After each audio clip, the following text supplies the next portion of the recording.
be grateful for what happened during the day, regardless of how hard the day was, regardless of which challenges you had to face during the day.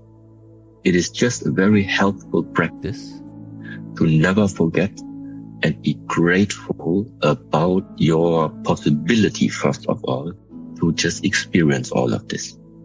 I know it's for some people very, very hard maybe to understand that if the day was really challenging, how can you still be grateful in the evening before you go to bed? Well, but that's exactly the point. Because if you don't do it, you're going to go to bed with a quite different state of the mind, which is not going to help you for the next day. Also not going to help you for the future time to come. Because the day is about to end. It's good to still have some type of practice. That's what I call it. It's a practice of gratitude. Be thankful, be grateful for what happened on that day, regardless if it was a hard day or not. Because this is now where it comes to habits, conditioning yourself, and the way how to sometimes make your life a little bit lighter. Why is gratitude so important? Because you are elsewise missing a big part of the purpose of why you're here, a big part of your sense of life.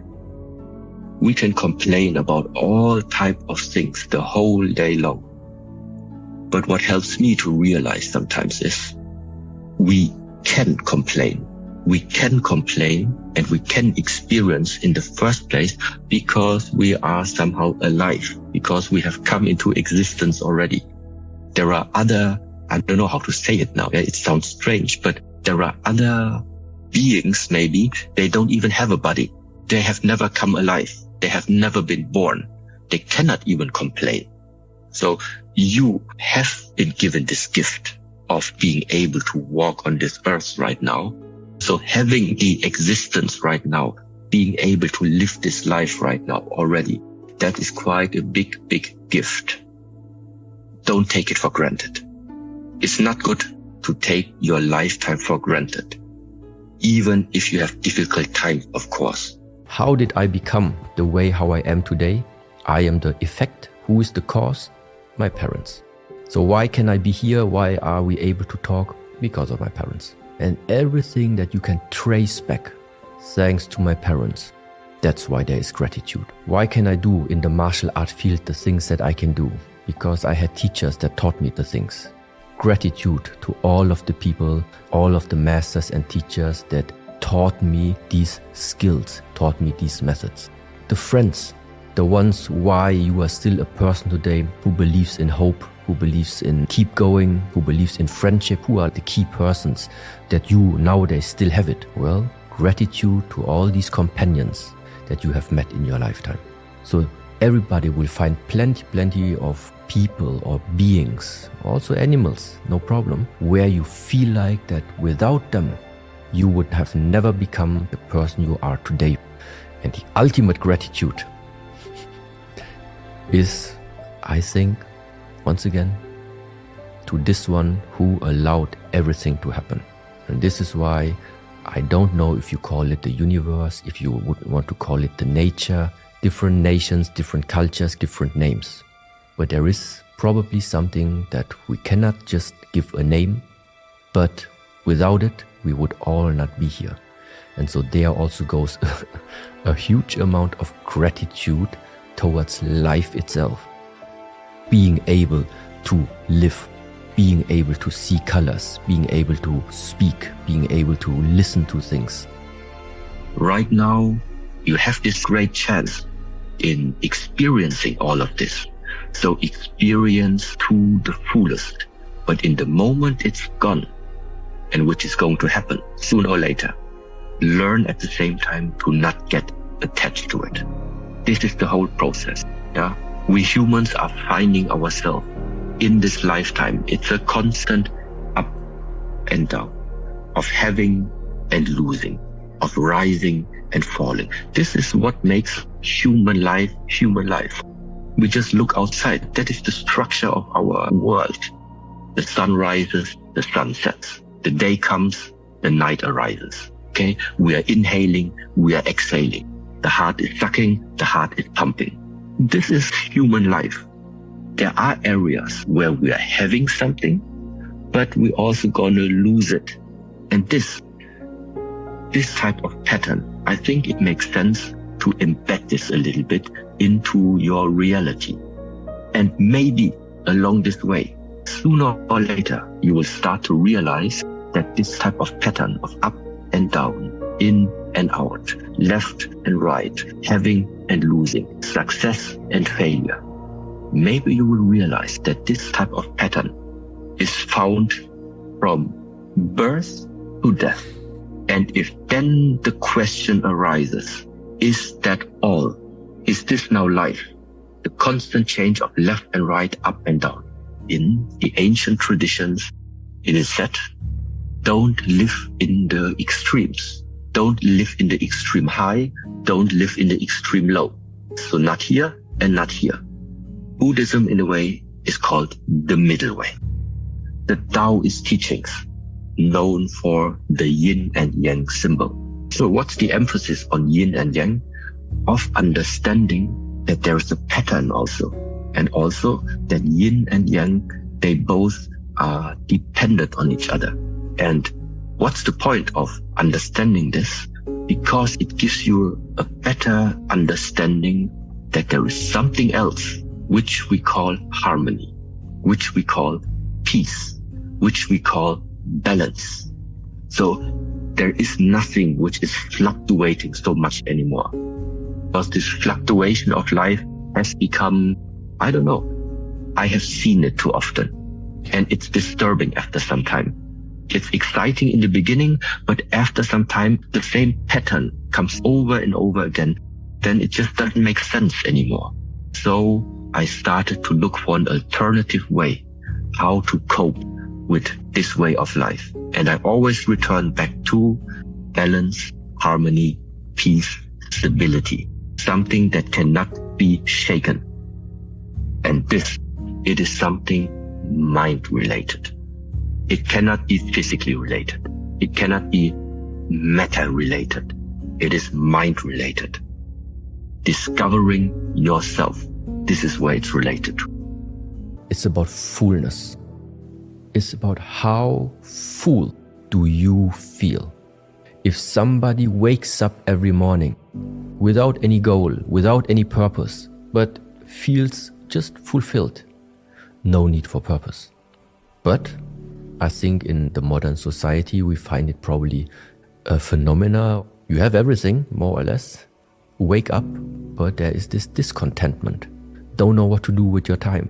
Don't know the sense of, I don't know. And then I think it would make sense to add just as a motivator. It makes sense to give your life a purpose. Also meaning you're not searching for it. In the first stage, don't need to search for it, meaning what is my purpose? You have to ask the question, but you don't necessarily search for it. First is you give your life a purpose. So you can say you put yourself a mission statement. First thing is just you need to keep going. You need to do something in order to make use of the lifetime that has been given to you. But along this way, things are going to change. There will come the period you do, and then you realize all the doing actually brought nothing. So maybe you will return back to, it's about the non-doing. And then you do nothing again. But then at the same time you realize, yeah, but with all the non-doing, I know I could do actually much more. Then you start doing again.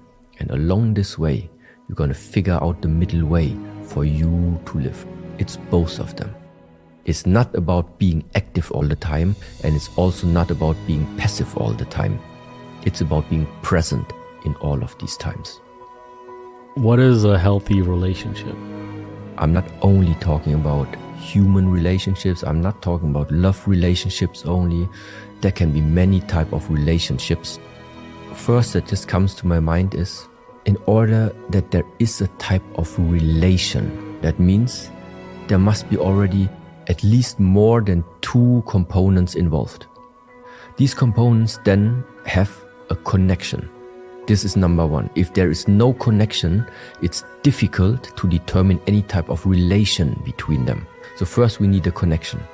That connection can mean that feeling-wise maybe, based on the emotional, on the feelings, on your emotional states, maybe there is something that is in resonance, which means there is something that two beings have in common. That's why it's resonating. So if this type of connection is already there, then I think it's a good starting point. On the other side, what can also happen is that in the mind, you are having a desire for something, but the feeling is not one of connection that you have there. In the mind, it says, yes, I want, but feeling-wise, it's not there. This is for me not a good starting point. How do I know if a relationship can develop into a healthy way? I think you must directly start right from the beginning. If the feeling with which you have entered into this relation, no matter what type, if there is resonance. Of course, we think we know what we want. The question is that what you want, does it fit to what another person wants? What you want, does it fit together what like your dog wants? And if there is no basic, if there is no way that you can connect, and after the connection, what is happening then? Exchange. Exchange, giving and taking. Meaning also, if within one type of connection, if one type of relationship, the flow is always one directional, it's not going to work.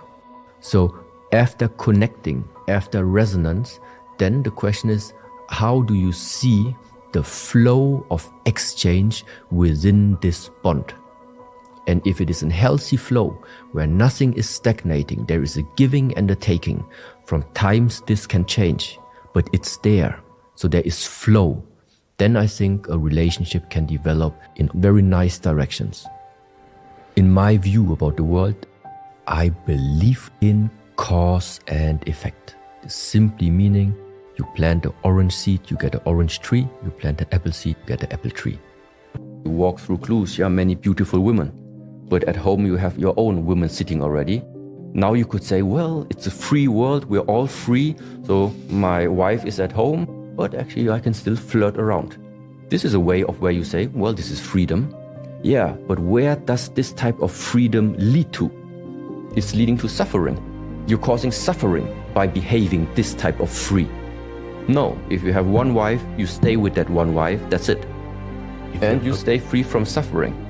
But if somebody is tempted too much, if somebody cannot handle his temptation, he's enslaved by temptation. Now maybe you start having a relationship, but all the time you are confronted with jealousy. And then you just observe yourself what happens when you are acting upon jealousy. Mostly the outcome is not going to be one that keeps the relationship alive on the long term. So if jealousy is a problem that you carry from one relationship to the next, to the next, to the next, and then one day you are wondering, why are you not able to keep up a relationship? Well, this is another type of challenge. It's another type that tries to trigger how much are you internally elevated, evolved? How much have you matured? Have you grown inside of yourself? And the amount of tests, the amount of challenges, they are infinite ways how to test you. But one thing always stays the same. You need to find a way to overcome them. The only thing I realize is that I can be in two different states of the mind. I can be continuously being mind-based, and whatever comes on my mind, this is what I am acting upon. Whatever comes to my mind, I'm going to act on it. So just right now, if I feel like, oh, I'm hungry, so then I follow up on that thought. I'm hungry, so that means I have to stand up. I walk somewhere, grab something to eat, come back here, eat. But another way, another state of the mind is simply that right now, for example, I'm talking with you. And of course, I can observe myself how maybe sometimes thoughts are popping up.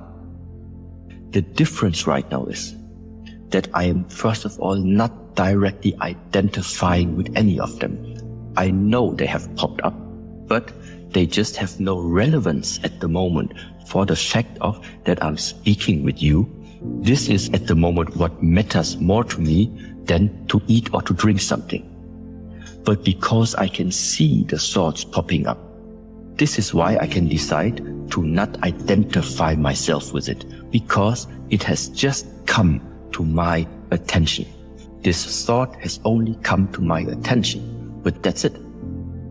Just because something comes to your attention doesn't mean you have to act upon it.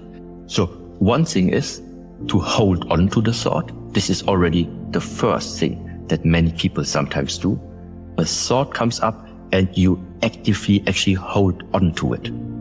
The second, I call it mistake. Yeah, it's not the proper word, but the second trap you can do is, after grabbing it, you invest even more attention to what you have grabbed there, which means now you're starting to fuel this thought. You're giving energy, you're giving awareness to this one thought. And the more this energy is now flowing into that type of thought, well, the more it's going to carry you away. But the bottom line of living this life is that from morning till evening, we all have thoughts, but the message is 90% of all the thoughts are unnecessary. They don't have a relevance for something that you really want to do when you wake up. If I want to talk with you right now, I have set my mind, I'm going to be concentrated, we have this conversation, and all the thoughts that pop up in between, it's irrelevant. So I can see them coming and I can see them passing. And afterwards, when we have finished this conversation and any of these thoughts start to pop up again, then I have still time now to decide, do I want now to follow up on any of the thoughts or not? So that means suddenly you have control. You have control over your 24-hour day. If you eat, you eat. If you talk, you talk. If you sleep, you sleep. If you make a movement, you make a movement. This is the way of life. Nowadays, the problem is you talk, you think about eating. You are eating, you think about sleeping. You are sleeping, you think about moving. You are moving, you think about reading. Okay? So for me, it's not, I don't want to be out of the body. The thing is, I don't want to be unaligned. This is what I don't want to be. Everything about me, I want it to be aligned. What I feel is what I say, is what I think, is what I do, is what I act upon. It's one way. It's not two options. It doesn't make sense to place your well-being on something that is eternally changing. And what does it mean? It means whether it's left or it's right. In a way, you are fine with the left way and you are fine with the right way.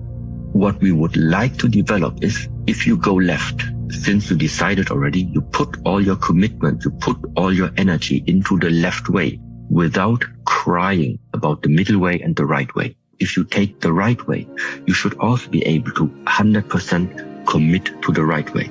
But it doesn't make sense to still carry the suffering and the regret of what everything you did not do in your lifetime. That doesn't make sense because you can't change it anymore. I am not saying people should get rid of all of the things that brings them joy and happiness. This is not what I said. If you like to be in a relationship, what I'm saying is enjoy it even more as long as it is there. If you like to dress nicely, if you like to have nice watches, do it as long as you can, even with more joy. So don't take it as granted. At the same time, don't attach to these things. This is the first message. I'm not saying that you need to sell everything, get rid of everything. No, it's just don't get attached to it. But while you are having these things in your life, it means you have worked for it, but don't limit yourself to that car. Don't attach yourself to that car. The earlier the morning, the less people in your city are awake. The earlier in the morning, the less emails, the less phone calls, the less messages you're receiving. It makes it much easier if you wake up a little bit earlier, knowing there is nobody who's going to call you. There's nobody who's going to ask you for something because nobody's awake. And so it already makes it way easier for yourself to just focus right now. Okay, these 20 minutes or these 15 minutes in the morning, everybody is still sleeping. This is the time that now I'm dedicating purely on myself, regardless of what type of exercises, what type of awareness enhancing exercise it is. It can be breathing exercise, sitting meditation. It can be the combination of meditative practices combined with movement and breathing, which is what nowadays people know as Qigong. So any type of these methods is perfectly fine. But the main point is that in the moment you are starting these practices, your mindset also must fit. And that means you must really tell to yourself, this is my time now. Turn off the phone, don't look on the phone, anything like this. Have this feeling, this is my dedicated 15 minutes. You have some mindset where challenge is not an obstacle for you, where difficulties in life is nothing that stops you, but a challenge in life, a conflict that comes up. Everything that makes you feel uncomfortable at the first glance, it's nothing that is depressing you. It is something where you actually realize that is the next area of my growth. Because it's heartbreaking, because it is so heartbreaking, because it goes so deep, it carries the potential for the highest transformation. So this type of change of perspective, if you want to see it bad, it's going to be bad. But if the circumstances right now are like this, and with the mindset which is in your hands, you can still transform it somehow, the highest transformation can happen. And this is, I think, the value. This is why I like so much in the Buddhist teachings. Number one sentence is, with our thoughts we create the world. The circumstances are not going to change. What happened to you is not going to change. But dependent on how you are tuning your thoughts, something about it is going to change. This is why the power of the mind is so important. Because it is ultimately outside there, the wars, everything is not going to change. Because it's not dependent on what you want. You can only determine what is going to be the consequence of what comes to you. How will you transform it? Will you let it stuck inside of you and it slowly eats you up from the inside? Or do you make something different about it? And this is based on the thoughts, on the mental redirectioning of yourself. Yeah. How do we keep going when we lose hope? Either you have very strong personalities next to you that realize you're about to lose hope, and that's why they keep pushing you, which means that's why it's good to sometimes have a brotherhood or a sisterhood or somebody you are very close to, people they can sense, they know when your motivation is down and you cannot get up by yourself, that's why you have them. Then they come and help you. It's good to have sometimes a bond like this. The second thing is, if somebody is losing hope already, maybe the vision that gives the hope is not strong enough. Hope dies at last. I really think so in a way too. But if the hope dies too early, before that, that was not hope. That was maybe an idea that you have. Maybe was like a motivating thought that you had, but it was not hope. Hope is really, really deeply embedded, where internally you don't care about what 8 billion other people say. You have it and you're going to do it. What creates a positive mindset? In my way of seeing the things, it's about understanding that this world that we are living in, simply expressed, there's always an exchange between the left side and the right side, the bad side and the good side, the negative and the positive, the pessimistic and the optimistic. That's why for me, those two, they always belong together. And it is normal for me that sometimes circumstances are bad, but I also know, at the moment, but it's an exchange. Sooner or later, it will be also becoming good again. Now I'm a little bit depressive, but it's gonna change. Same way is, now everything is positive. But I know it's gonna change. Things are changing. Nothing ultimately stays as it is. that's why I'm not sure if it is a positive mindset that I would propagate. My mindset would be that you are neither stuck in a negative one, but you're also not stuck in a positive one. So your perspective, your mindset would be one that at all times always sees actually the exchange of this one and this one. And sometimes, out of circumstances, out of whatever reasons, sometimes it's more based upon here. But then you also know just a question of time, I move here. So to understand the interplay of these two and accept it actually that also the negative part is part of my life. As long as I also take care that it doesn't stay for a too long time in my life, I can have my bad days. Because to push yourself in having positive thoughts, be optimistic, I don't know, can also sometimes be like you see people do it, but you can feel